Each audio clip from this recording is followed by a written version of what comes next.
వర్మ గారికి గుర్తుపెట్టుకోవాల్సిన విషయం ఏంటంటే ఇంతకుముందు ఓకే తన ప్రత్యర్థులు స్ట్రాంగ్ కాదు కాబట్టి సక్సెస్ అయ్యారు. అయితే పిఠాపురం నియోజకవర్గం ఓవరాల్గా చూసుకుంటే 2 పట్టణాలు 56 గ్రామాలు ఉన్నాయి నియోజకవర్గ పరిధి. పిఠాపురం టౌన్లో అన్ని కులాల వాళ్ళు ఉంటారు.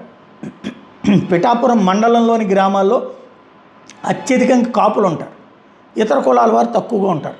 గొల్లప్రోలు టౌన్లో అత్యధికంగా కాపులు ఉంటారు, ఇతర కులాల వాళ్ళు తక్కువ సంఖ్యలో ఉంటారు. గొల్లప్రోలు మండలంలోని గ్రామాల్లో అత్యధికంగా కాపులు ఉంటారు, ఇతర కులాల వాళ్ళు చాలా తక్కువ సంఖ్యలో ఉంటారు. కొత్తపల్లి మండలంలో కాపులు, శెట్టి బలిజలు, వాడబలిజ, పద్మశాలి, దేవాంగ కులాల వాళ్ళు ఉంటారు. అయితే ప్రతి గ్రామంలో అట్లాగే 2 పట్టణాల్లో కూడా దళితులు గణనీయమైన సంఖ్యలో ఉన్నారు. పిఠాపురం నియోజకవర్గంలో గతంలో తెలుగుదేశం పార్టీ గెలిచినటువంటి చరిత్ర లేదు, వెన్నా నాగేశ్వరరావు గారు తప్ప. సైకిల్ గుర్తు మీదకి వెళ్ళలేదు. పిఠాపురం వర్మ గారు కూడా అప్పట్లో ఇండిపెండెంట్గా గెలిచింది, తర్వాత తెలుగుదేశంలో చేరింది. కాబట్టి తెలుగుదేశం కంచుకోట అని చెప్పడానికి కాదు, వర్మ గారి ఇండివిజువల్ ఇమేజ్ అన్నది అక్కడ కొంతవరకు పనిచేసింది. పవన్ కళ్యాణ్ ముందు వర్మ ఇమేజ్ ఏం పనిచేయదు కదా.